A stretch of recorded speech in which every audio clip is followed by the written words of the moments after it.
right, we're recording. Good morning. Good morning, good morning, good morning. Corona Daze Professional Development Group. This is me, Danette Edwards, the founder of Corona Daze Professional Development Group, CDPD.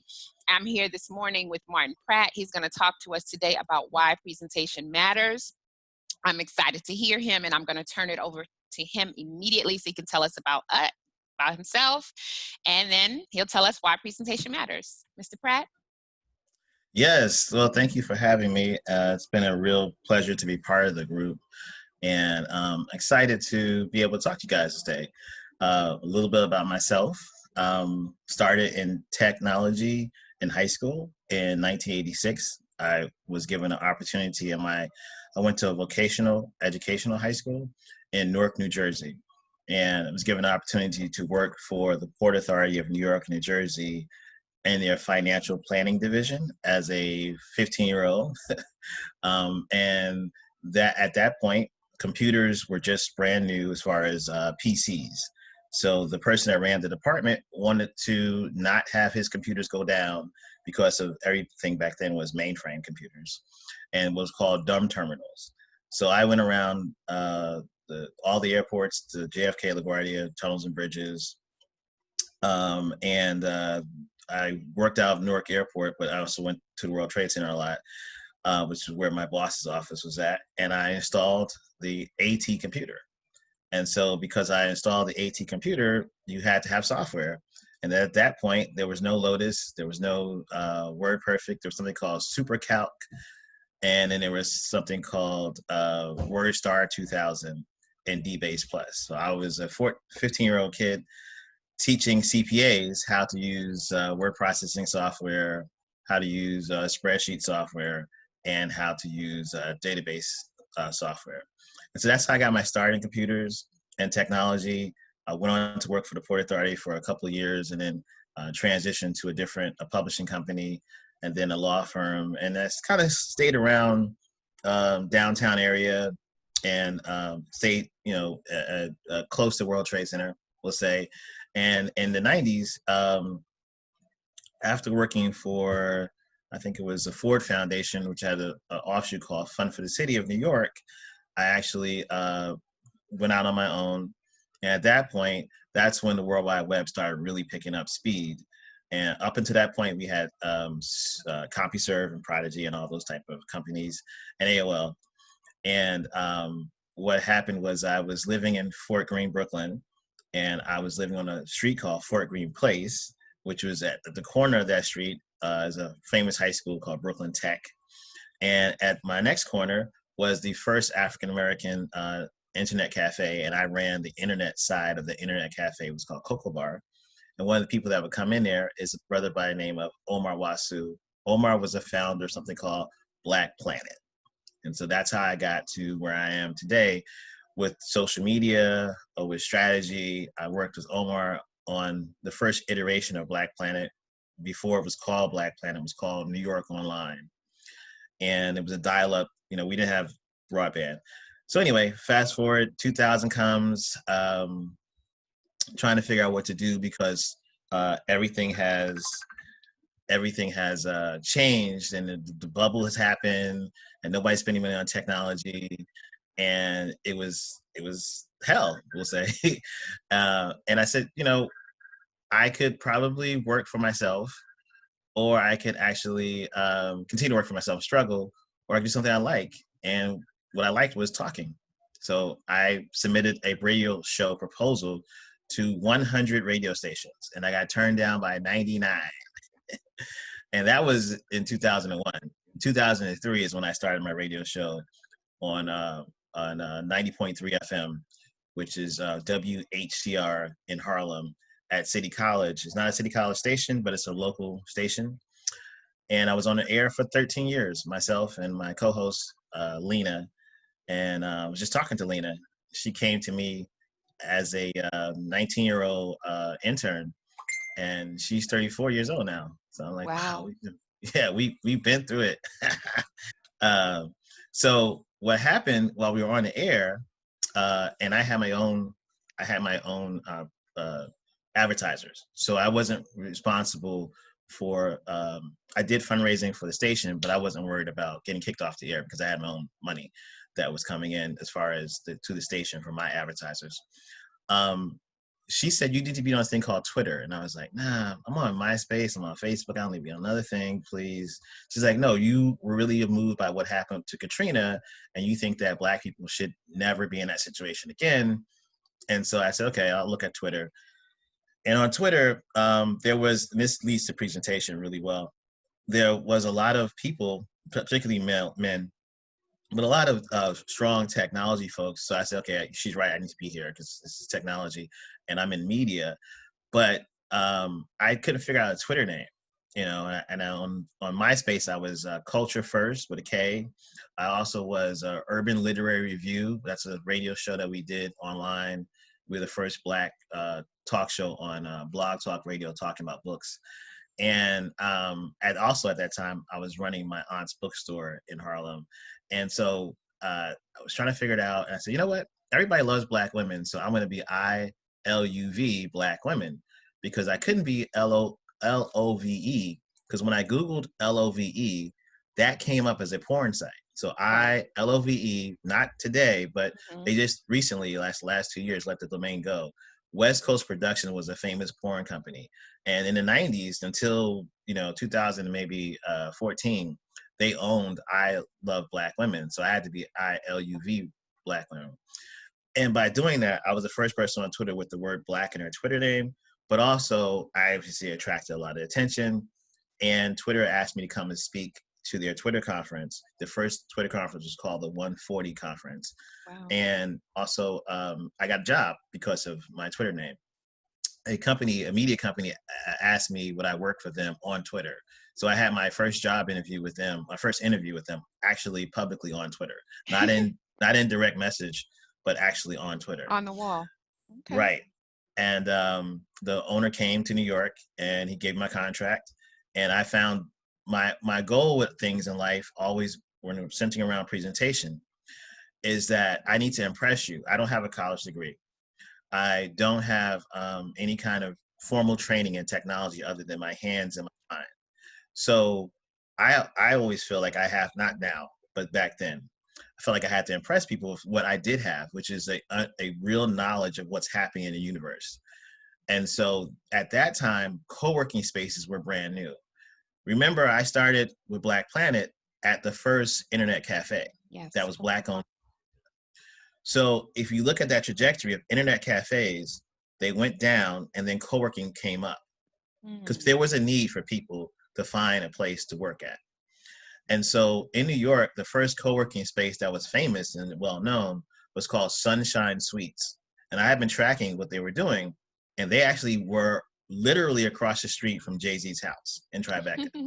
So you could get an office space with a desk, with a cubicle, walls and all, see-through, but walls and all, for $300 across from Jay-Z's house. Wow. And in the media, that's like, because you would see the van with Beyonce leaving, the side, so our windows faced her garage side where the paparazzi would be. So I wouldn't have to be outside to get a picture of Beyonce. I could stand in our window and just take a picture when she was leaving. Sometimes they had the van open. So the owner was like, whoa, I can get a New York office for $300 and get a picture of Beyonce. And they were at the top.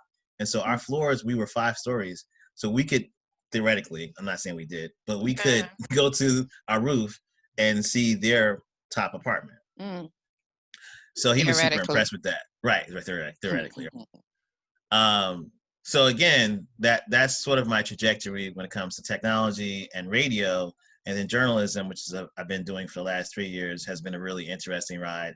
I was brought from Atlanta to Philadelphia by a radio station to help them launch a new website that they were doing strategy-wise and actual launch. I actually developed the website, actually did all the work on the website and did partnerships. So I went to meetings of people who wanted to partner with the company and did all that type of stuff. Again, presentation, really don't know anything about Philadelphia. Never lived in Philadelphia, came there from Atlanta. And all I did was just listen. And I was asked to be a part of 3 different working groups. And one of those working groups has a fund of money that just sits there for journalism. So a lot of people are struggling. And fortunately, this group that I was part of the last 2 years was blessed with a couple of $1 million grants to help any person as part of the group really continue through this process of dealing with COVID and report. So fortunately, I realize I'm very blessed. Um, I'm not in a difficult situation as a lot of journalists find themselves, because I can still be independent, and because it's Philadelphia, we're considered one of the hubs of collaboration, which is amazing to me. But this is that city where I could go to a cafe or to a deli, see somebody with a t-shirt and say, hey, I want to create 2 or 3 other t-shirts like that. Would you want to go in business with me? They would probably say, they like it. They say yes. And then we can meet the next day. And there's no ego in Wow. Philly. Is that There's brotherly just, love? yeah, it really is a city of brotherly love and sisterly Oh, affection. It really, really is. But anyway, so that's my trajectory here today. Now, all right. All right. Now tell us about this presentation. Why does it yes. So matter? Mm-hmm. I'm gonna start off with a couple of points. I'm making a Google Doc live while we talk, so I'm gonna Oh, share my screen intermittently. But right now, I want to talk about, before we talk about the actual presentation, I want to talk about what's happening inside. So a lot of times you can't present the best person that you are if you're not okay inside. And this is a very difficult time period for a bunch of different reasons. And so it's hard to present your best. You have to have some type of skill set, or some type of resources to fall back on to present your best. To me, that's my personal belief. Um, some people can just wake up and be great. I find it difficult. So one of the things I was given a long time ago was several mantras that I believe I have to say every day. And I start off the morning with those. There's 10 mantras that I say. And I got them from a great book called The Greatest Salesman in the World. And OG, Mangdo, Mandion, I think it is. Let's see. Yes, Mandio,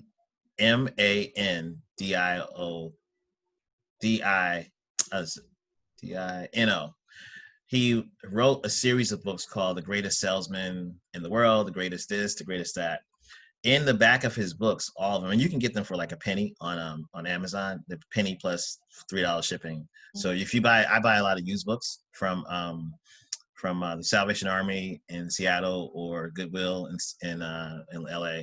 And I've never had a problem with any of the used books I got. They didn't fall apart or anything like that. So usually his books are about a penny, and they're like $3 for shipping and handling. And so he has like a whole series of books, and I recommend them strongly. They're great fictional stories about a person struggling, but lessons. Now, you don't have to buy the book. You can always go and just type in OG Mandino on YouTube, and you'll see Greatest Secrets of Success. You'll talk about he has a lot of lectures on YouTube. And then you have a lot of people that talk about the lessons they learned. But anyway, in the back of his books, he has mantras. I say those mantras. It's a combination of about 3 or 4 books I added kind of together. So one of those mantras is, I am one of nature's greatest miracles, because I was created in a spout of, hundreds of thousands of other sperm. I came through. So I believe I'm one of nature's greatest creations, or greatest miracles. And in saying these mantras, before I do anything, before I touch my phone, before I do anything, I'm presenting to me the best person I can be to me. And I'm reinforcing for myself how I feel about myself. Another thing I do is I listen to a meditation called, um, it's from Abraham Hicks, and it's called, ah. um, and a lot of people have a problem with this person named Abraham Hicks. Mm-hmm. He's I not a don't get person. him. Yes, exactly. I don't have a problem with the entity called Abraham Hicks. I believe in using anything that I can to help me. And so it's called This is a Good Morning. This is a Good Day. So I listen to that. It's about 10-minute long mantra, a meditation sheet that they do. And it's excellent. And it just, I don't know how, you could not have a good day by listening to this. And then after that, then I'm focused. and then I know what I gotta do. I try my best, my damnedest, to not pick up the phone at the beginning of the morning. It's just, you start spiraling, to me at least. So don't touch the phone, and then go into your day. So now presentation. Presentation, you have to decide, now that you hopefully have somewhat of a decent relationship with yourself, about realistically where you are. Are you doing good? Are you doing bad? You got to know that.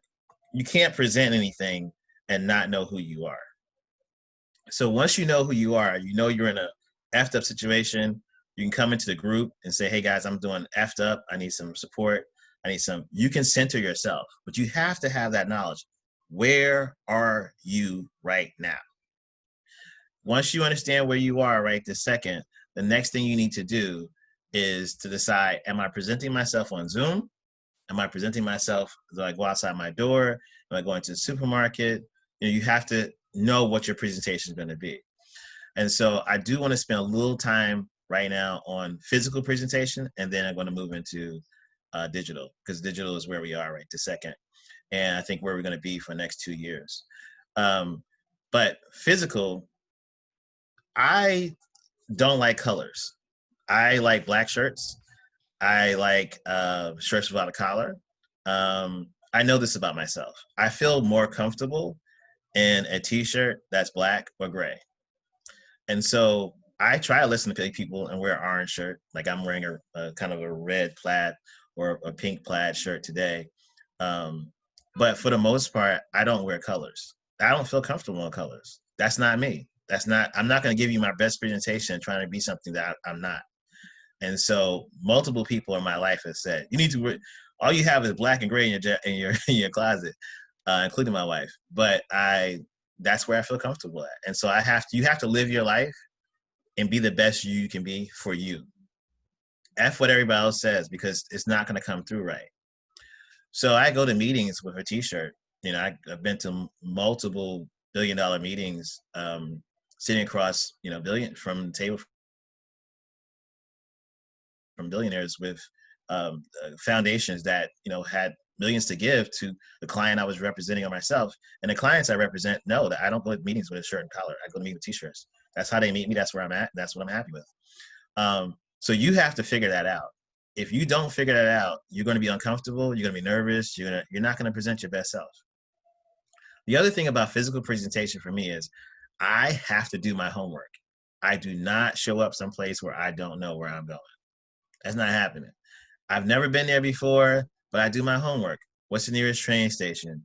What's the Uber cost to get from where I'm going to the nearest coffee shop so I can decompress? I can not bring the energy from that meeting I just had to the next meeting. What's the time frame? If I get there 15 minutes early, is there a coffee shop that I can go to, a cafe or someplace? And obviously now it's a totally different situation. But public space is a great place.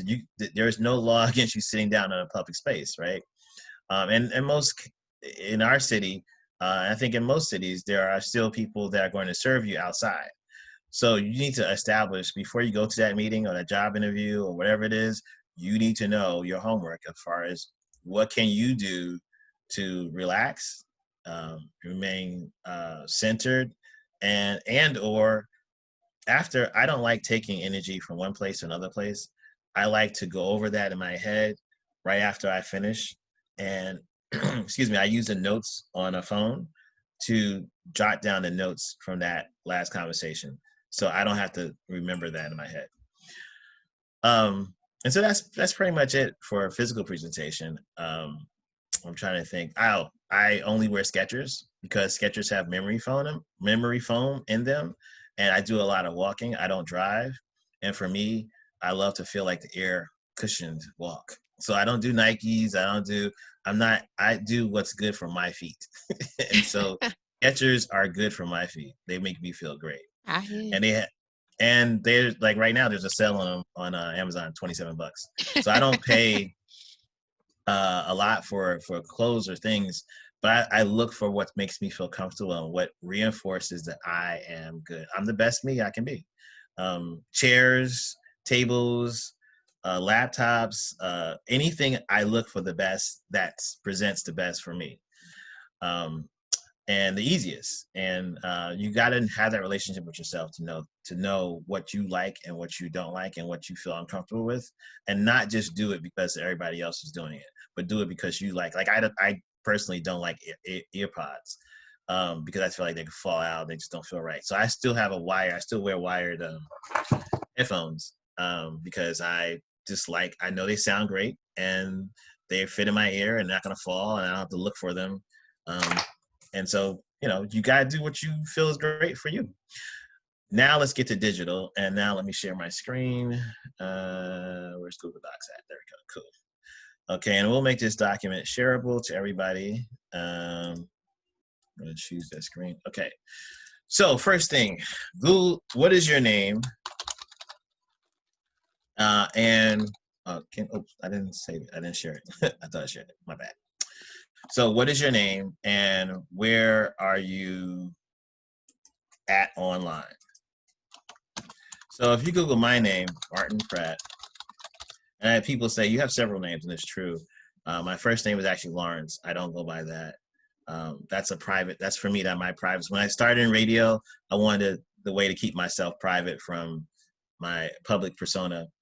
So I started using Martin Pratt. And then my grandmother passed, and she was a really strong influence in my life. So I adopted her last name. So I come up under two names, L. Martin Johnson Pratt. Johnson is my grandmother's name, my mother's maiden name. And if you Google either one of those two, you would probably see something about journalism or I love Black women. That's how I come up in Google. You need to Google your name and see what you come up as.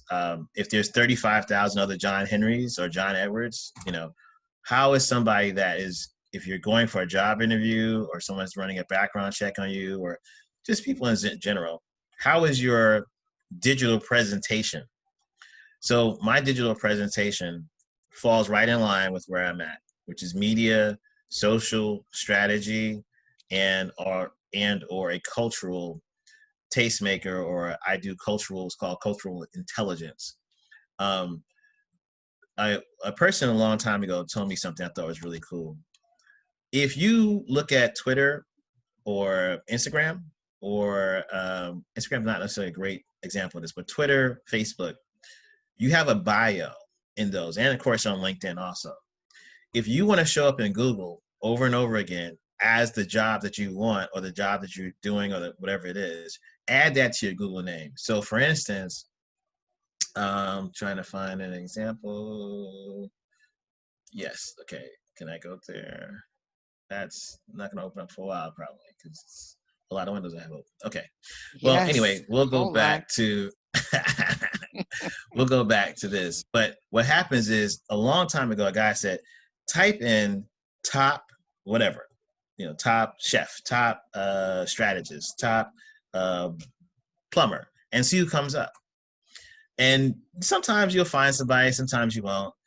But the word best, the word top, even the word greatest, you could actually use that in your bio. And after about 6 weeks, type in your name and the word greatest or the name top, the word top, you'll come up.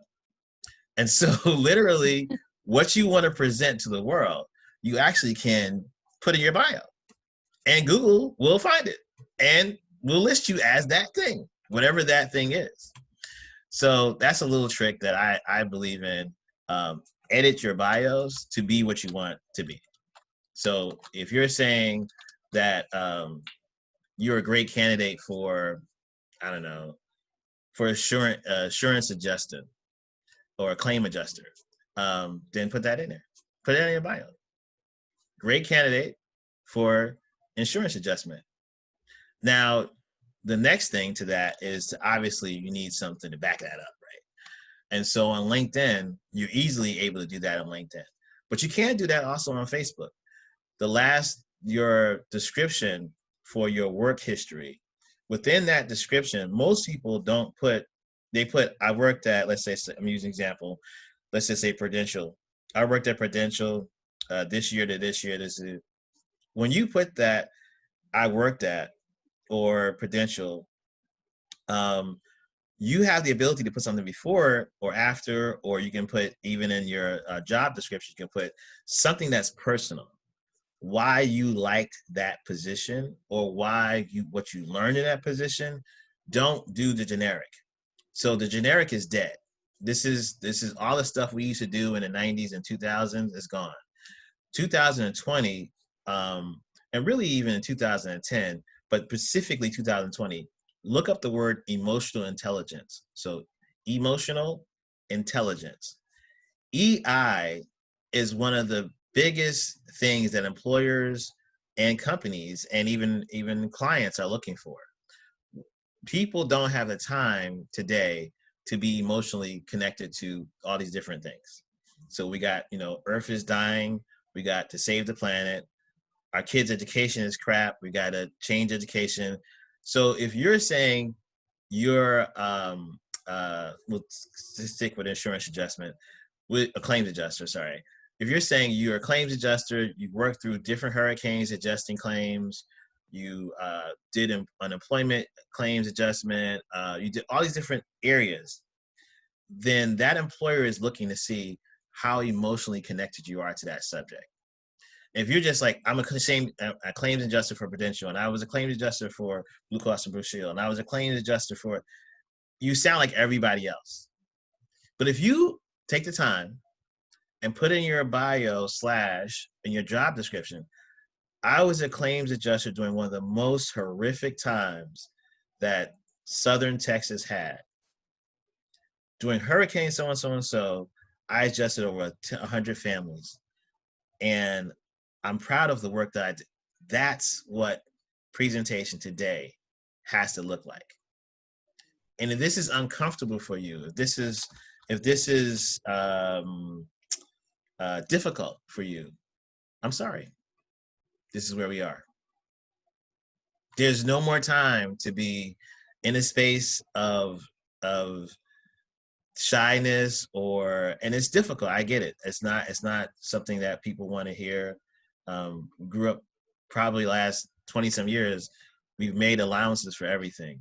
Unfortunately, the warp speed that things are happening at, whether or not people live or die, whether or not the planet survives, we've all got to, I look at these little kids, they're Generation Alpha, they're 0 to 5, I think, and then in front of them is Generation Z. They have to jump and leapfrog over all kind of things that we didn't have to do. And as adults, we got to meet them where they're finding the world to be at.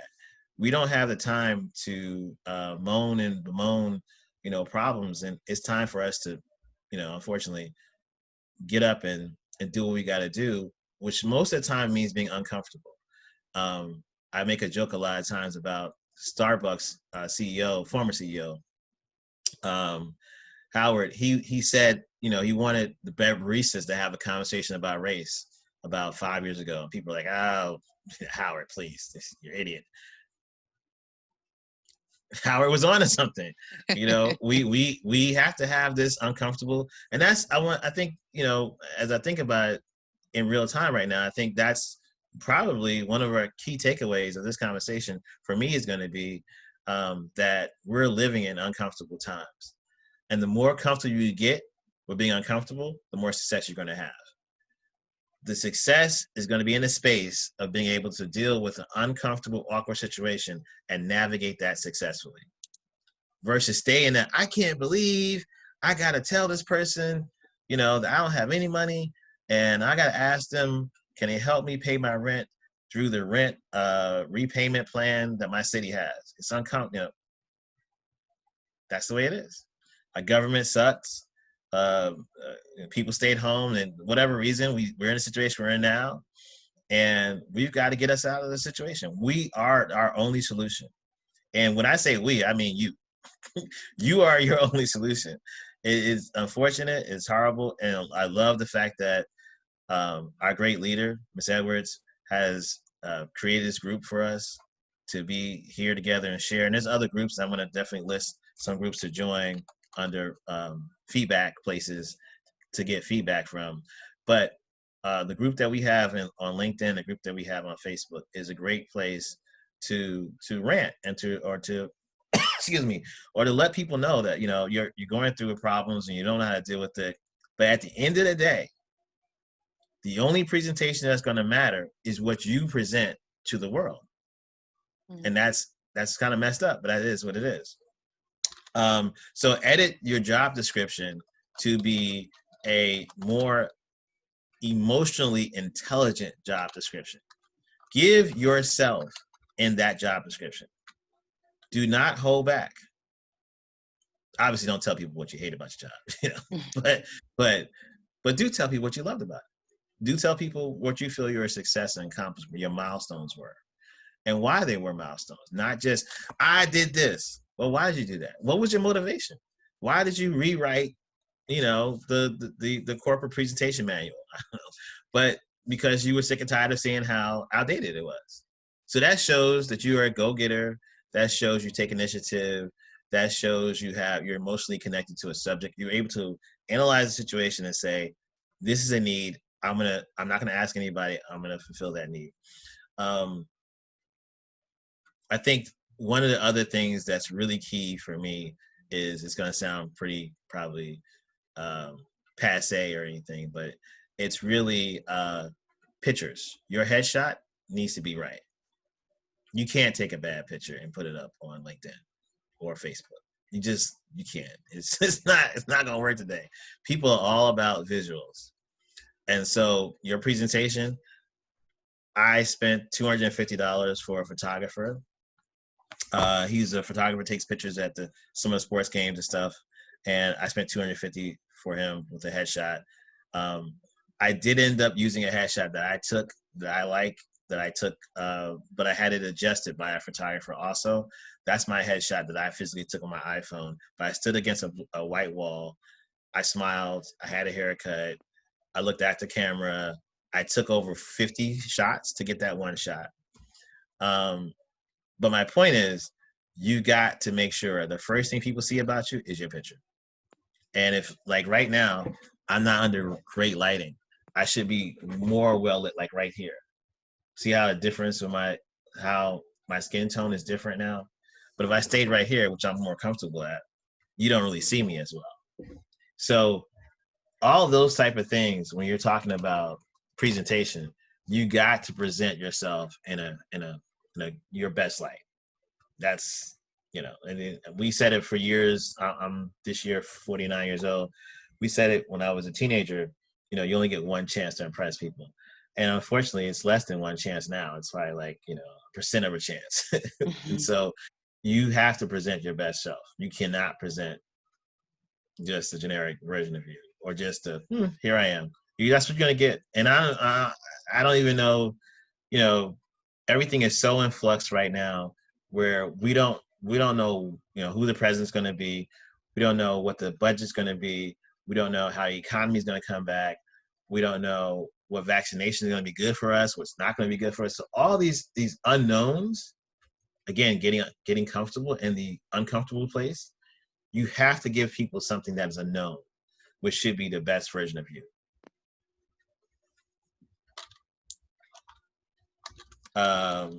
Okay. And what was the other question?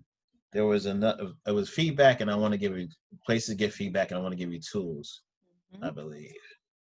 Let me just look and make sure that I got that right. So feedback, obviously our group is the best place to get feedback, because it's people that are going through the same issue that you're going through. But there are other groups, and I will put those on this document, that I think are groups that you should join for feedback, depending on what you're doing. So, for instance, I belong to a group called Traffic and Profit, and that group is really about entrepreneurs.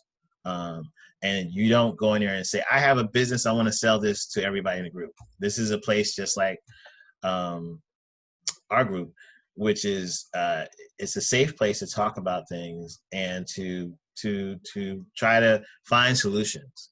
I prefer groups that people can find solutions in, or groups that for specific purpose. My time, I don't have a lot of time, and I'm not wasting my time in a group where it's just a, excuse the expression, but just bemoan this and bemoan that, and well, oh, why me? Why this? So that being the case, there are several groups on Facebook. What I do to find those groups are I take the subject matter I'm looking for. So let's take, for instance, I'm working on a documentary film. I want to find other documentary filmmakers. I'm going to type in documentary filmmakers. I'm going to type in entrepreneur support groups, or I'm going to type in whatever it is.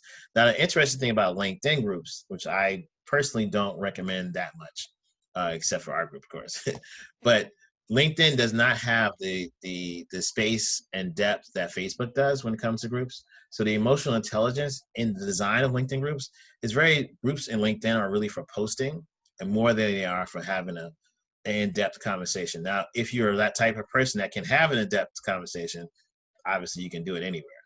But most people need some prompts and they need some kind of emotional connector. And so Facebook has that as built into Facebook, which is why I tend to look at groups on Facebook and groups on Facebook only. However, I do think that there are people on LinkedIn that you can follow that underneath their following, there are pockets of conversations. And honestly, LinkedIn News has a great link. If you type in LinkedIn News or news, click on news in LinkedIn, usually under those subject matters that news segment is talking about, you'll find a group of people that are talking about. Now, again, group speak is dangerous sometimes, so you have to be careful what subject matter you're clicking on. But if you're talking about for your career development, you're pretty safe most of the time. I guess depending on your career. But if you're obviously in law enforcement, that might not be a good thing for you to go click on. But if you're in securities and analysts, and you can find pockets of people discussing hot topics in that industry on LinkedIn pretty quickly. And for the most part, when you type a question underneath somebody's post, well, you'll get a pretty good honest feedback response. Again, it depends on what you're looking for. If you're social workers, and then if it's a specific industry group, I would strongly recommend. Almost every industry has a group on Facebook. I don't care what industry it is. There is the National Association of Nurses. There is psychologists. There are, whatever group it is, there's a group for you on Facebook. I can guarantee it. And most of the time, those groups are safe spaces. The way you can tell that is the amount of questions you have to ask before you get into the group. And so if you ask a question on Facebook in a group and you get slammed with like 50 responses and they're all, why would you ask that question? Leave that group. But if you find people that are connected in that industry and they're saying, well, I've tried this, I've tried that. And I honestly have done a lot of research into groups on Facebook because I have a lot of different clients that require me to find where people are talking about their product or where people are congregating and talking about that. And so I haven't found a group that has had at least 3 or 4 questions before you get accepted into the group to be a group that is garbage. I have found groups that are not well attended, but most groups that have 3 to 5 questions before you can get access to that group, those groups, the admin of that group is really specific about keeping that group together and keeping everything working right in the group. So, and then tools. So presentation tools. So there's obviously a thing called Canvas, Canva, sorry, not Canvas, CANVA, and that's some people use to do resumes, and they do also websites or at least pictures or presentation. Most people call presentations today decks, and decks are just basically PowerPoint slide presentations. So I tend to look at Canva for ideas. I don't typically buy stuff on Canva. I prefer another service called, I'm trying to find the app right now. This beautiful app. It's called, is it? Yes. So this app called Over, just the word Oh, Over. yeah, I've used that. That's a good one. It's easy too.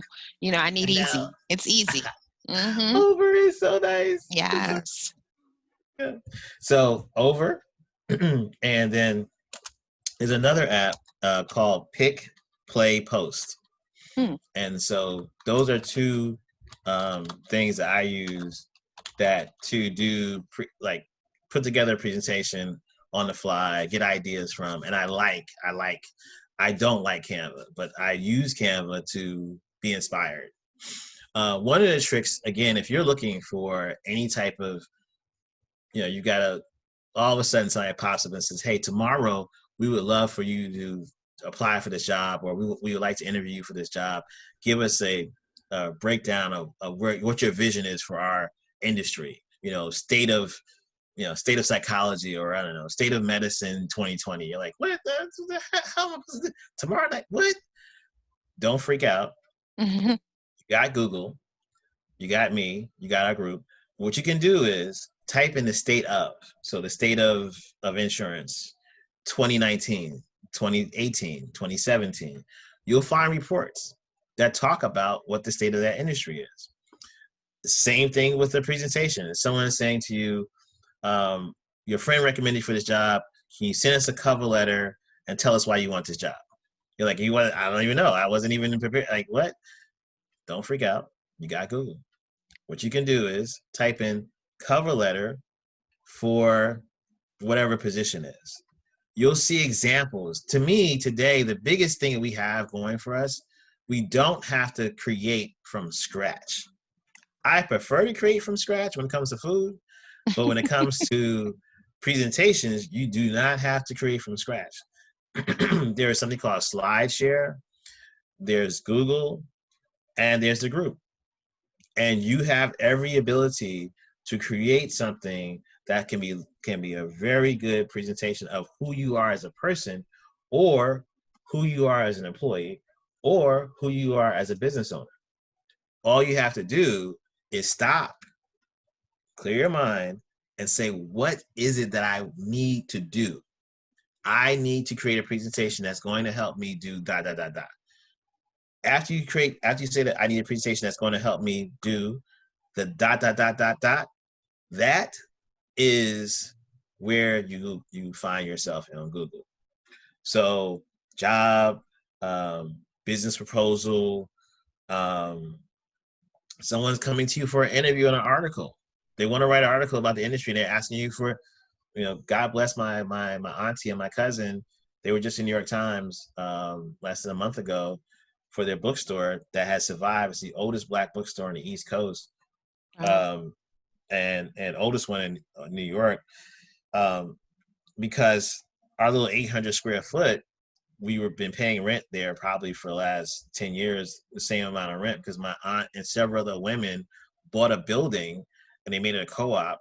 And this building is mainly women owned, but they made sure the store owners in that building didn't have a lot of expensive rent. And so we, benefit from that. But my point is saying that my cousin and my aunt for the last 10 years have tried to redo their basement, and they want to turn it into like a small theater space and stuff. So we had a bookstore on top in the basement. In Harlem, they have a lot of side entrance buildings. So it's this really cool basement. You can enter from the side, like a separate entrance, and go down to this little theater space that they're trying to build. Because of COVID and because of interest in Black Lives Matter, my aunt's bookstore has now become a hot topic in New York, because she's one of the oldest bookstores on the East Coast, but she's in New York and she's been a New Yorker all her life. So how did you survive? How did we have this gym? Well, it's on 156 in Amsterdam versus being down on 125th, where everybody said Yeah. she's supposed to be. She didn't have expensive rent. So anyway, she gets a call to be on New York Times. She doesn't have it's just like, well, what the questions that they want to ask you, you have the right to say, I don't want to answer that question, or it's none of your damn business, or whatever it is. But the point I'm making is that there was no script for her to present her best self. Fortunately, another takeaway for me from this conversation is going to be the best authentic person you can be. My aunt has always had an afro, always been 6 feet tall, always been a plus size woman, and that's what she's going to be. And now that's something that's embraced and people look at, and her hair texture is, whatever they call it, um, the different types of hair texture and stuff. But she's always been that person. So now the New York Times like, oh my God, you and your daughter look great. We need to put you on the cover. And it's like, yeah, but she's been that same person. This is not something new. So my point is that when the opportunity comes knocking, you have Google, you have the group, and there are a bunch of other tools. Lastly, about feedback, I think that if you're seriously serious about feedback, you have to be able to critically accept it, meaning not fight against what the person is saying, but offline to yourself, you know who you should hopefully know who you are and know where your strengths and weaknesses are. If they touch a wire inside you that you feel is inaccurate, but it feels like, personal, and it feels like heavy and it hurts you. If you get in that situation, again, go to clarity, go to a space where you are safe, where it can be with a loved one, a mate, it can be, in a group like ours, but just say, I got this critical feedback. I don't think it's right. Da, da, da, da, da, da. But be ready to hear, that might be how the world sees you. That's not how you see yourself, but that might be how the world sees you. And so when you're looking for feedback from folks, it's good to look for feedback, but be ready to accept the feedback, not as this is defining who you are, but that may be the person you're presenting to the world. That's not you, but that's, you under living in COVID, or you under not knowing where your next check's gonna come from. That's the person that you're presenting at this time. May not be who you want to present, and may be because of a whole bunch of reasons, but be able to accept the critical feedback that may come in, and protect yourself from, stupid feedback by not being a part of places and people that are time wasters and just don't know who you are or won't listen to you when you are crying out and saying, I hear people saying I'm this way, but that's not who I want to be. And a lot of times it's hard for people to hear that part of what you're saying. So also know that, nobody's perfect. Keep pushing forward until you get what you feel you need from a situation. And I think that's the other takeaway. So be authentic. Know we're living in uncomfortable times and awkward times, and be ready to live in uncomfortability. Not that you're uncomfortable, but within this space is an uncomfortable place to be. You may not be uncomfortable in that space, but be ready to exist and navigate a whole bunch of uncomfortable situations. And then lastly, be able to accept critical feedback that may not be exactly what you want the world to see you as, but it is critical for you to hear it.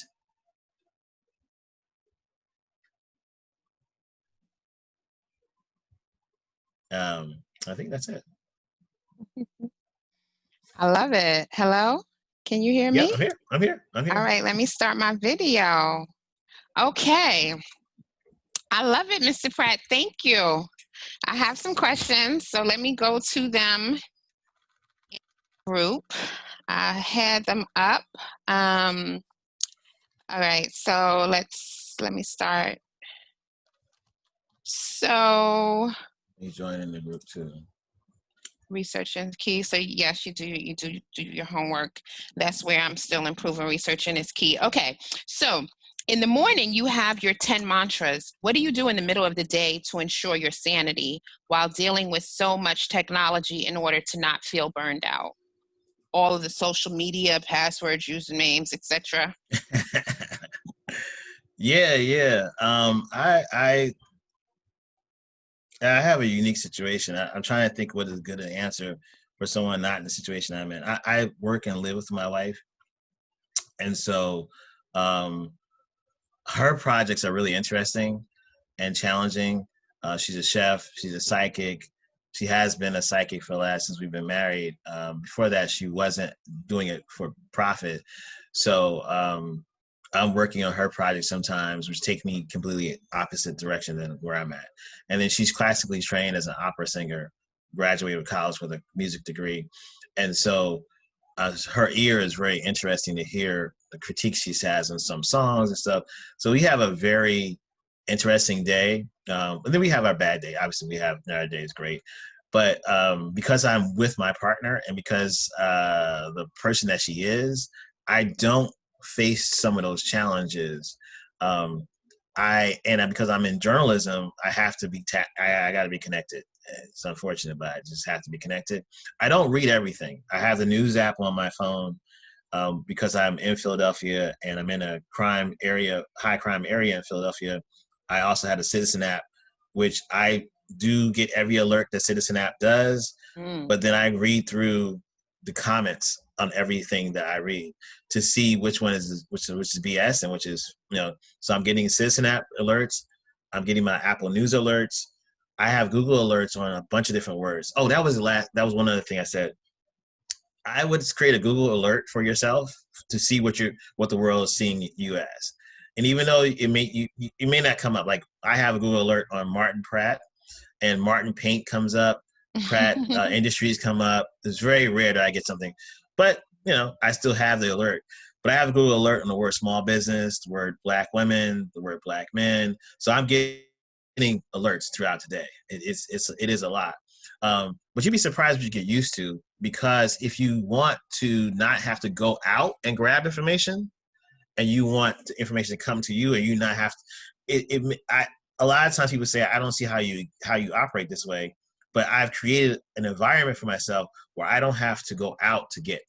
It comes to me, and then I choose what I want and don't want. And so because of that, I can feel comfortable saying I'm tapped into knowing this topic. And then I a lot of the times I am ahead of the curve because I have all this information coming in. I don't check it all the time. I don't read every single thing that comes in. I am a member. I pay for Bloomberg, which is like $35 a month, and I pay for Wall Street Journal and something else called Business Insider. And they have newsletters. Bloomberg has like 8 or 9 newsletters, so I get like 15 emails a day from them. I read the headline of that, and I used to read Daily Beast, but I've given up Daily Beast, so I now just read Bloomberg's headlines.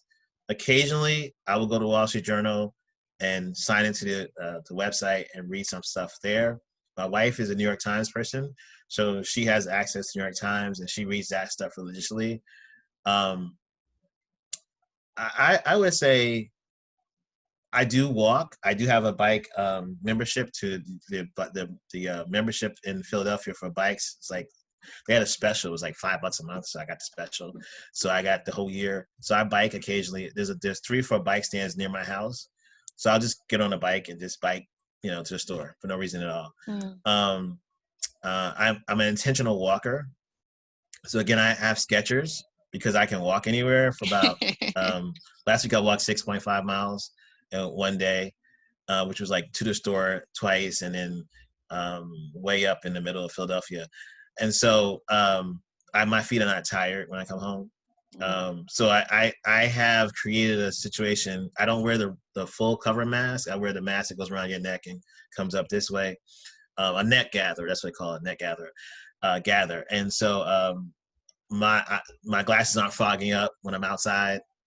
And now I don't know if everybody knows, but Fauci yesterday said people should be wearing glasses or goggles because COVID can be gotten through the eyes, and that's one of the ways that they're seeing it come. More and more cases are coming through the eye.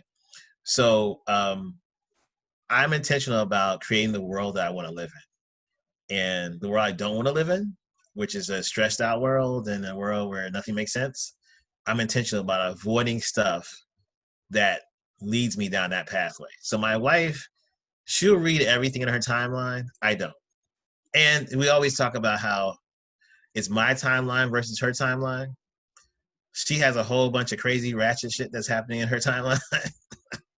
And my timeline, it's all John Lewis funeral. So we have 2 different, but I only have, I think, 1,400 people on Facebook. whereas I have 21,000 people connections on LinkedIn. So my LinkedIn timeline is nothing, and there's not any kind of ratchetness or controversy. But my Facebook timeline, almost, LinkedIn is business and business development and stuff like that. But Facebook, I'm getting the best of the best headline. I was very rarely getting a fight or some controversial, anger-driven post. I'm not getting all flowers and daisies and stuff. I'm getting people really concerned, really stressed out. But it doesn't feel like we can't make it timeline. So I'm not stressed out about the stuff that I get. But that's because of my intention.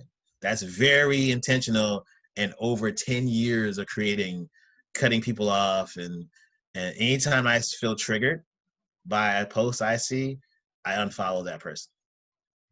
So that's a good one. I'm not, that's not my issue. I do know a lot of people go through that, but that's not something that I face for all those reasons. Yeah. I hear you. I also drink a lot of water. I do have, I'm trying to find my bottle of water. It's throwing my hands up. I drink a lot of water. My grandmother used to always say, a shot of whiskey a day keeps the doctor away. So I do my shots. Shot. Wait. How do you get from I drink a lot of water to a shot? Oh my goodness. Do you guys see it? You got it. I mean, all right, it's a shot of whiskey. Just a shot? Okay, all right. A shot of whiskey and a lot of water and walking. And being intentional about what environment do you want to have. Mm-hmm. Also, I do CBD. I've started taking CBD about 3 years ago. Okay. But I started seeing my knees. I started seeing my knees. And I think there's only 2 brands that I recommend. Mm-hmm. One is called Plus CBD, and the other one is called the other one is called what is this? Social. So Social, and it's a Social and Plus. Plus is really good. Plus is very good and really Social CBD they have 4 or 5 different CBD brands, and so they have one called Recovery, which has turmeric and black pepper. Yeah, so it feels really, and I would not recommend them buy them in the store. I recommend going to the website because you get deals. Most CBD today costs $50 for 30 capsules. Wow. Yeah, it's expensive. So, but online, if you go to their website stuff, you get discounts, and so you can end up getting a bottle of CBD for like $15 if you join the email list and use a discount code. And so you can. CBD seems expensive. It makes people like, oh, it's too expensive, but like you need every little trick you can have that's natural. And that's not going to make you addicted to anything. I also take coconut oil in a tablet form, and black seed oil, and I do this for my heart. It's black seed and cayenne pepper. So I mean I do a lot of things, and if I feel super stressed, then we light incense. I have like 17 different versions of incense to light. Wow. And so just pick a different, you want paradise, you want karma, what smell do you want? Let me see what's our next question. I love it. So, but thank you for setting that up. You gave us everything. You gave us something that you didn't tell us what you're eating now, but I'm gonna leave that alone. Well, that was cereal. I'm drinking coffee. No, I was thinking about saying that. Yeah. Well, cereal. I just. No, I'm not saying that. I mean, when you drink, you said your vitamins. These are all the things that keep you in your best to be your best self, right? Well, what about the diet? Does that come into play? Yeah, my wife is. She owns something called My Louisiana Kitchen, and she's from Louisiana. She's from the Bayou section in Louisiana, so she cooks with bay leaves. Okay, so she's cooking with natural herbs. Right. Okay. So she developed her own seasoning line the last 2 weeks ago. I bought some empty bottles because we buy bulk seasoning, because she used so much seasoning. I was like, buying them. So I bought some empty bottles so I could put the seasoning and make it easier. So then she turned around, like, I could put a label on this. I could sell this in my All seasoning. It's a right. perfect I color. love it. I was I like, love what? that. That's that. So That's she that started hustle selling her food. seasoning. But saying that to say that uh, the type of food that she cooks, it takes 2-3 hours. So a lot of times I will make a sandwich here in Philadelphia, like New York. They do have the delis that sell, meat by the pound or half a pound or whatever it is. And for me, I'm really blessed to be in Philadelphia. We haven't had anybody in my area to be COVID sick yet in my immediate area. So that includes my deli. And there's 6 guys that work in a deli, and none of them have been sick. None of them, they all wear gloves, they wear masks and stuff like that. And so I'm more, in fact, when there was no toilet paper, our deli had toilet paper. Wow. Like these guys, they really take care. The local stores here in Philly, for the most part, are very local. I mean, a corner store are very good. And the meats that they have are very high quality meat. So I get beef bacon from the store. I'll make that for a sandwich, and a turkey sandwich, beef bacon and turkey sandwich. And the bread in Philadelphia, we eat so much sandwiches here, you think would be super large, but there's something about the way their bread is made here. It's just not fattening. Like, whereas Atlanta, when we were in Atlanta, we definitely could not eat a lot of that bread that was there. You're I was hilarious, right? I was going to tell you, I was raised by a mother who, it was a book in the back in the day, and you can still get it on Amazon. It's called Back to Eden. And so my mom would be considered a hippie. She was a Black Panther who then became a pacifist and then became a Jehovah's Witness. Wow. So, right. So I had that scenario. So we, in New Jersey, we went to a health food store for our peanut butter. I had wheat germ. Most people don't know what wheat germ is. I had wheat germ in my cereal every morning. I didn't have any Frosted Flakes, anything like that. We had something called Kellogg's Product 19 and brown sugar. So I grew up with a bland, healthy, health-centric environment. So I don't go crazy on sweets or the stuff. I love sweets, and I just made some cookies. I made a batch of chocolate chip cookies from scratch, and I didn't use as much sugar. I don't know if my spirit or my mother was in my hands, but I forgot to add the white sugar, add the brown sugar, and I was like, these actually. I did add the dark. I also only eat dark chocolate, so because dark chocolate is less sugary, and it's good for give you. you the kick. Yeah, right. Antioxidants too.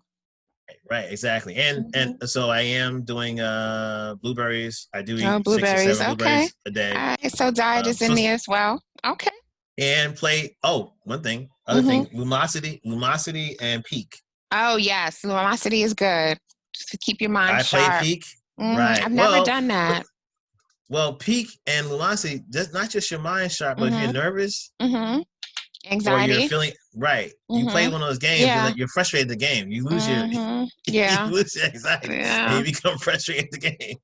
So yeah.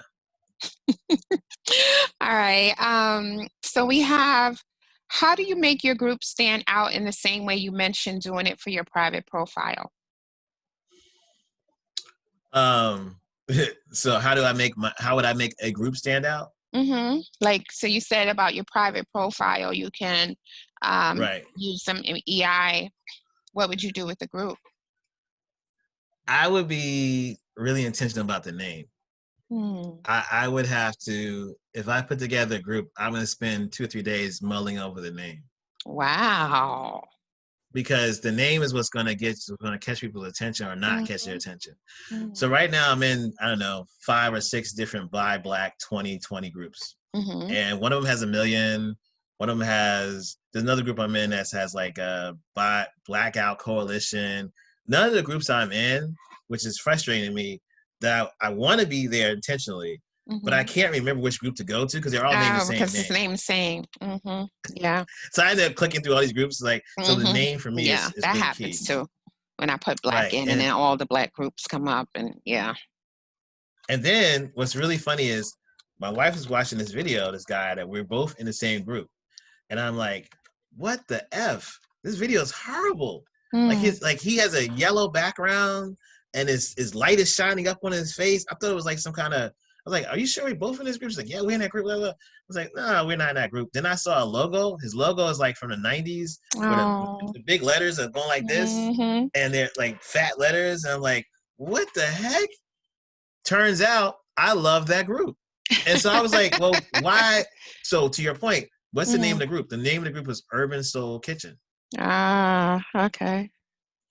But his presentation It's not the best presentation. yeah. But what's funny about it, let me tell you what the standout is. Mm-hmm. Every picture, every recipe, every freaking dish I see in that damn group is delicious.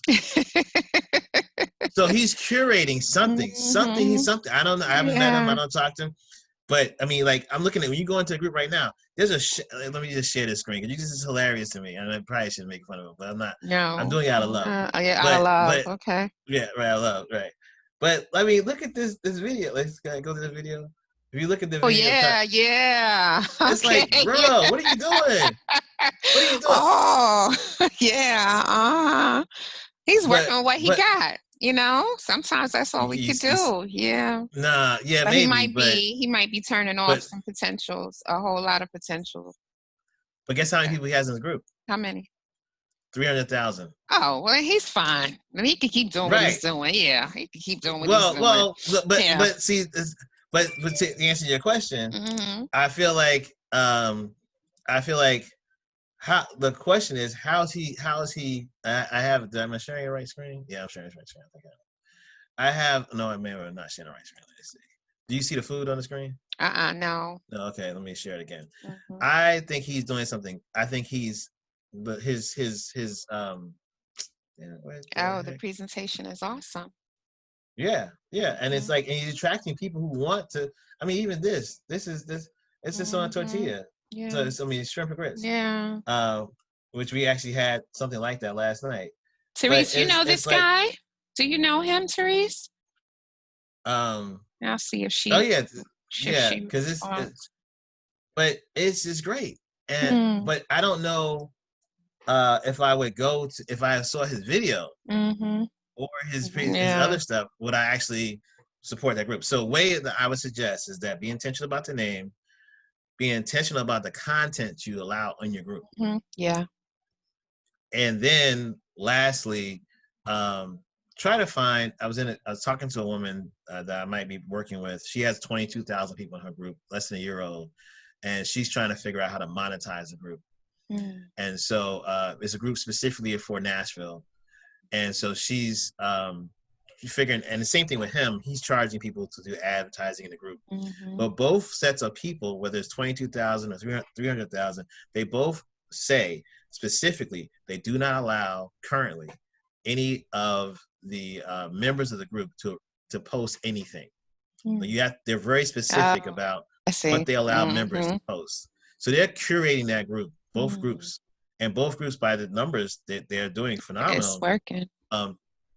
Correct. So I think the name helps a lot, but also the curation within the group.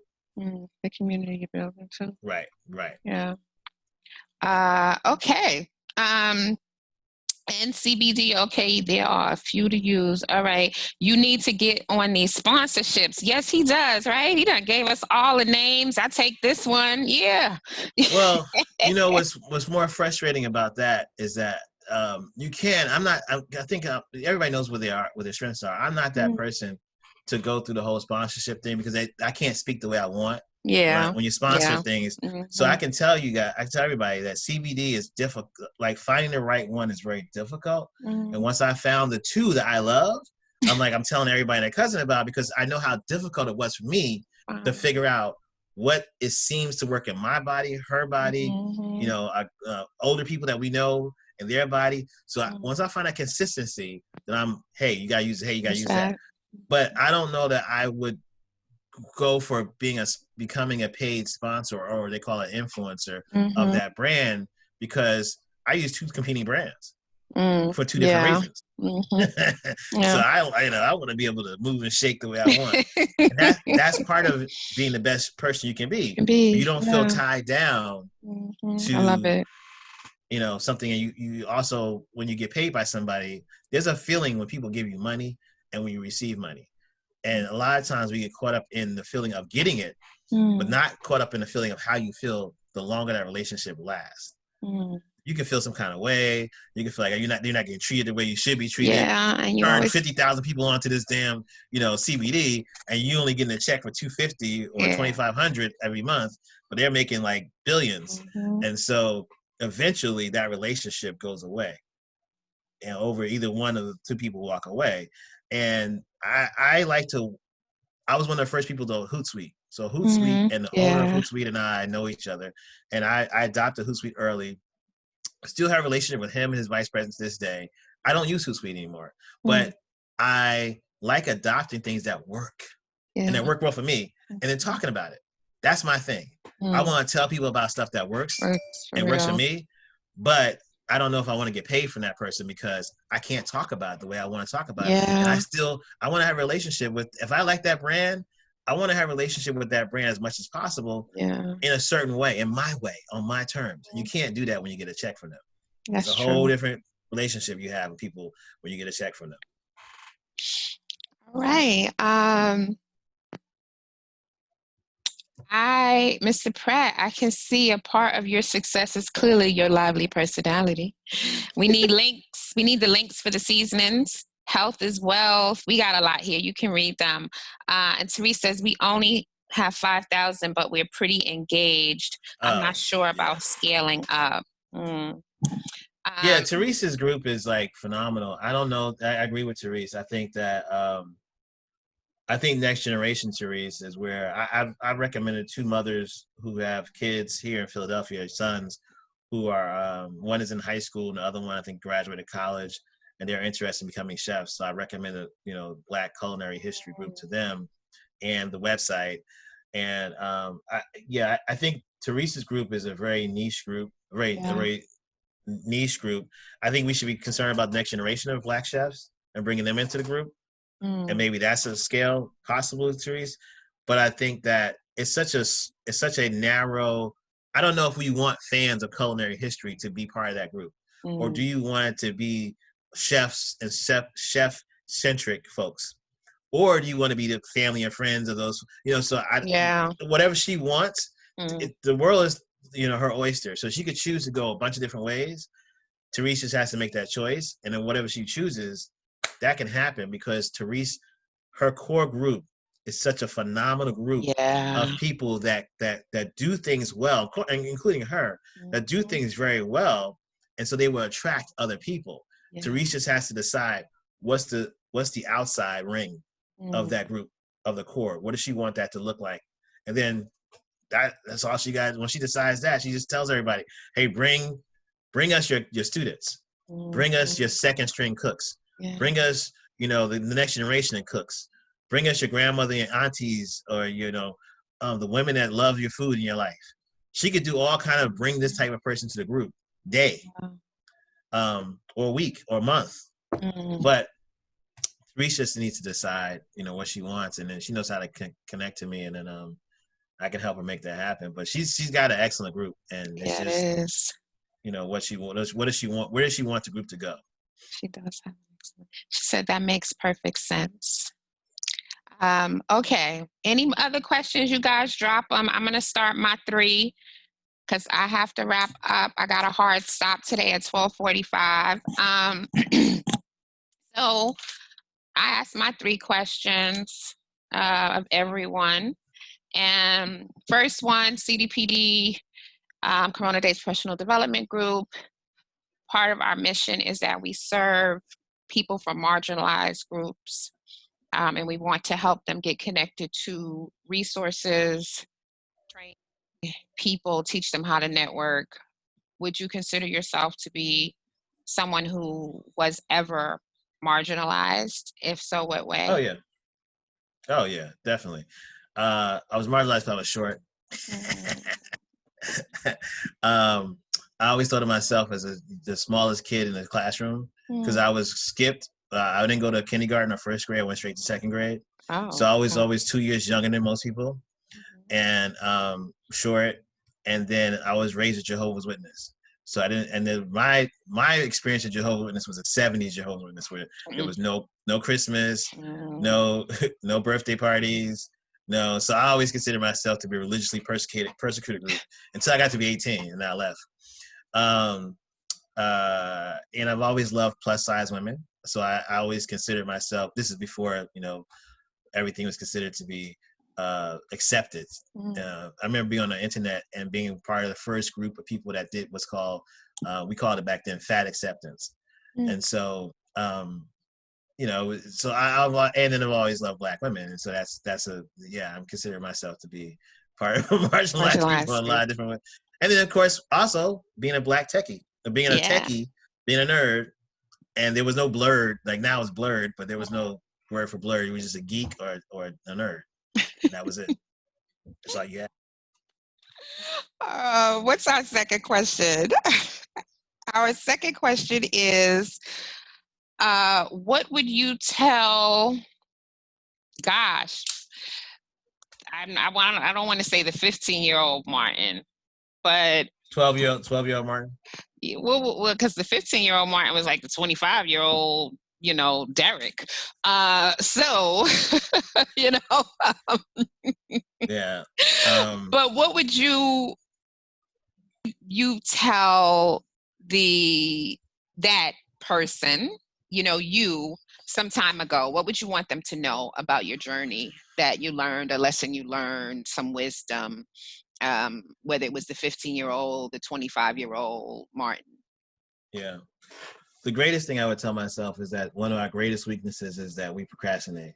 So if you're going to work on anything right now, work on procrastination. Also learn how to save money. My parents would make a joke about me. I didn't have a bad childhood. I didn't have the greatest mother on the planet, but I didn't have a bad childhood. I had both parents, stable home, middle class income, theoretically. And so, but they were, being Jehovah's Witnesses, very judgy. And then my mother, it was a master manipulator. She manipulated a lot of people into doing what she wanted you to do. So for me, I never got support in learning how to save money. We had savings accounts up to yin yang. I got bonds from my grandmother.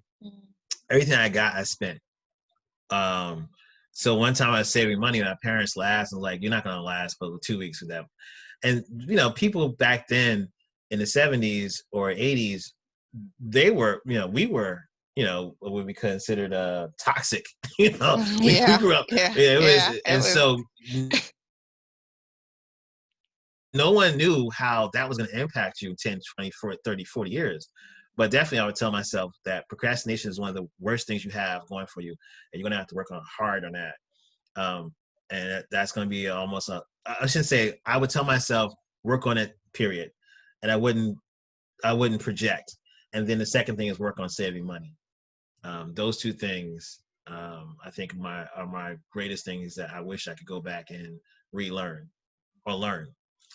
And there's a great book called Think and Grow Rich and another book called The Power of Positive Thinking. Mm-hmm. I had both of those two things in my library. Mm-hmm. My parents never told me to read those books. Wow. When I got to be 28, I was on BLS. I was on LIB, talking about technology. And I had an office on 139 Fulton Street, right down the street from World Trade Center, and off of Broadway. The vice president underneath Hazel Dukes for the NAACP, this guy heard me on LIB, came to my office while I was on the air, left both books, and told me to read Power of Positive Thinking. He left a note and it said, "Brother, you need to read The Power of Positive Thinking because you're too damn negative." Oh. Now, I was 28. Wow. I had worked for Ford Foundation. I had my own office space. I was consulting. The guy who did Value Pack, Nia Direct, which is a Black version of Value Pack, he was above us on another floor. I was, in my mind, I was at the hub, the center of Black tech, of Black entrepreneurship. I went to New York City small business training and development training. I was working with SCORE. So I was like, what the hell is he talking about? I'm negative. So I went to listen to my interview, and I was just preaching that Black people need to get computers, or we're gonna be left behind. And I guess my presentation, anyway, in those books were things I grew up on. I did not realize it because my parents never made the connection between spiritual and thought. So when the Bible says, God will take care of the birds of the field, sorry, lilies of the field, the birds of the sky, and he obviously going to take care of you too. Why are you stressed out? Yeah. And So why worry about the money? Why save it? Right. Why? Yeah. Go ahead. Use it. You're going to be okay. Well, not so much that, but I was going to say that's a good point too. But I was going to say, I always was worried. I lived under fear for a long time. So I was to that point. That's when I call it ascended, because I realized if I wake up in the morning and I think I want bacon, then if I don't have it in the house, I'm going to go get bacon. Yeah. Why isn't life just that simple? If I wake up, I want $1 million. Why can't I just go out and get it? I can. Because I do it. Yes. I do it. You're right. And that's the power of positive thing. That's the Dr. Norman Vincent Peale. I started going to the Marble Collegiate Church in New York because of that. But my point is, I was never given those tools, and they were right in my library. Wow. And so I think I would tell myself to read those 2 books also. Like, Negro, you need to go to the library. It's in the library. It's on the 3rd shelf. Just go get those 2 books. They were the original books. Wow. And, okay, I don't have any others from them, so I'll ask my final. Mr. Pratt, you gave us a lot today. What would you like to leave us with? That we will survive Corona, and there will be other issues that come up. This is not the beginning or the end of issues in our lives. And we will thrive. But the people that will thrive in 2-3 years from now, when people are looking back on it and we go, oh, I can't believe, while we're going through, I had to wear a mask, or I have to wash my hands, or all these different things, or I have to wear eye goggles on the planes now. It won't be as bad as we think it is. It's never, I can tell you this from being 49. Every situation, I thought that the gasoline crisis. You remember the gasoline crisis? Yeah, when we had to go stand in lines for gas? I remember. Yeah, well, what happened is your neighbor, you end up going in with your neighbor, and your neighbor might drive their car to the gasoline line, and they would call you. Okay, no, not from a mobile phone, but they would call you from a payphone, and they say, "I'm done," because most gas stations had a payphone near it. So they say, "I'm tired. Can you come? Take my car and wait." So most lines were 8 to 9 to 10 hours. Yeah. So you had shifts of moving that car along in line to get 1 tank of gas. And now people are laughing about that because we have hybrid cars that can go 300 miles on a charge. So to me, the key to life and the takeaway will be, Life Jennings has this in the beginning of one of his intros to a song. It's a guy playing a pinball machine.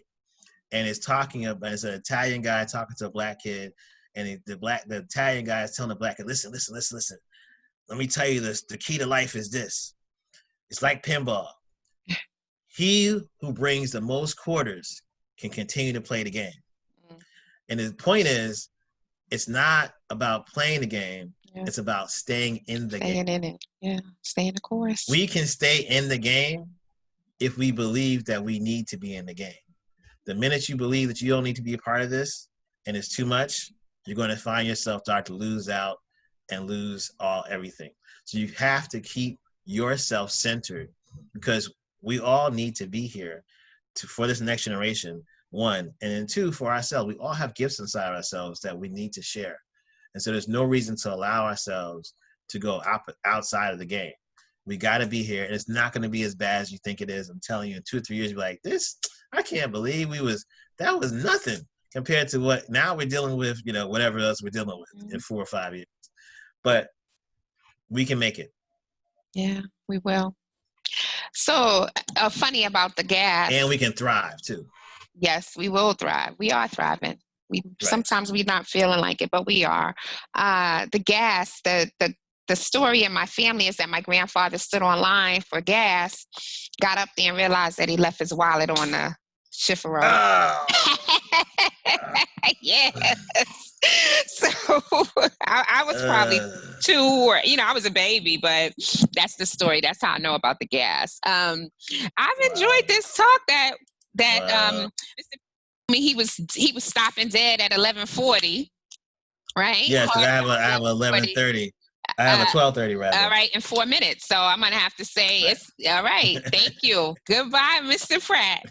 No, you're good. You're good. You got Okay. like Well, this is what I want. This is what I want. I'd love you to give us the tips. I wrote some. I was writing, but then I was listening. So checking in yourself. Are you doing good? Where am I presenting? Is it a physical or digital space? Making sure that you're your best in terms of what I'm wearing. I'm feeling comfortable, remaining relaxed and remaining centered. Looks for what makes you comfortable, looks the best and feels the best for you. Also, so if you can give us those tips, I'll repost them. If you can also give us the books. Yes. Yep. I have OG Mendino, so I have that. I'll look for something and post up. Anything else you guys want from Mr. Pratt that I am missing out on? I actually ran out of paper. I was writing so much. That's because she's moved and she don't know where the paper's at. It's not because she's writing so much. No. I was writing so much. But yeah, if you can give us those, Mr. Pratt, so that I can repost them up in the group. And I think I can see part of your success. Okay, that's your lively personality. Yeah, they think you're funny. Yeah, well, you'll get to. I think I'm funny too, somewhat. That's what it is. I don't think I'm a comedian. I think I just have good timing. I watch. We grew up on all the sitcoms we watched. You learned what good timing was and what bad timing was. I mean, because we had some of the greatest comedians in the world throughout our TV life. Yeah, and so Good Times, What's Happening. Those shows they had Sanford and Son. They had excellent timing. And Black folks. Hey. Real folks too. Yeah. Let me stop. All right. I thank you for spending this morning with us. I appreciate you. And I hope you come back. It looks like they'd like you to come back too. So yeah, I mean, I'm excited to this. What's coming up next is I have a LinkedIn profile now. I'm going to definitely be, tuning into that just to hear what that person has to say. And I think, I don't know if it's one thing I take away from the Nashville group that I'm working with that I think you should start is she is starting to do, she's charging for this not to the group, but to the individual person. But I don't think that's your way, but I'm just telling you that she's also charging for this. That we have experts. So she has a panel of 20 experts that any person in the group can call on. So I'll volunteer to be expert number 13 or number, I don't want to be number one. I love that. I know, but I'll be expert number 7. And so I think what we should be able to do within the group is say, this person's expert in LinkedIn, this person's expert in marketing. So for me, my expertise would be technology, politics, journalism, and culture. And when I say technology, I mean everything from, I use a certain type of laptop fan. I have a laptop fan table underneath my laptop. I have a small laptop, but it's a fan that's like $19. And that fan has kept my laptop cool for a long time. And so same thing even with this stuff, with the headsets and how do you, like I have a microphone, you can't see it, but I have a microphone that, let's see if you can see it, that goes into a laptop, but I'm not using a microphone because I just use that for show. But I have a cable that goes from here to my laptop, and then I have to have something called a sound booster. So when it comes to, just technology stuff, I want people to. I need you to come and retrofit this whole thing I have going on because we know I need it all. Yeah, especially if I'm out here hustling. I need, on these internet streets. And I just bought a hard drive that's I think it was only $100. That's called a cloud hard drive. So now we can put our music in the cloud versus having to all the music that we own together. We have it on this 4 terabyte hard drive. So we don't have to pay for Spotify or Tidal because we can actually stream our own music to our own phones. But I'm just saying to say that for me, technology, politics, journalism, and marketing would be my expertise for the group. So if anybody had a problem, challenge in those 4 areas, definitely hit me up. And then of course LinkedIn, anything on LinkedIn. But yeah. No, I'm just thinking about some other areas that I'd want some experts in. exactly. Yeah, I think I really like that, Mr. Pratt. All right, okay. Yes, come back. Yes, come back, Mr. Pratt. So Okay. I am going to say thank you again. I do appreciate you. And all right, I thought something came up, but that was just some claps. Okay. Thank you, Mr. Pratt. Thank y'all. Thank you for having me. I'll All see you right guys then. later. Take care. Bye-bye.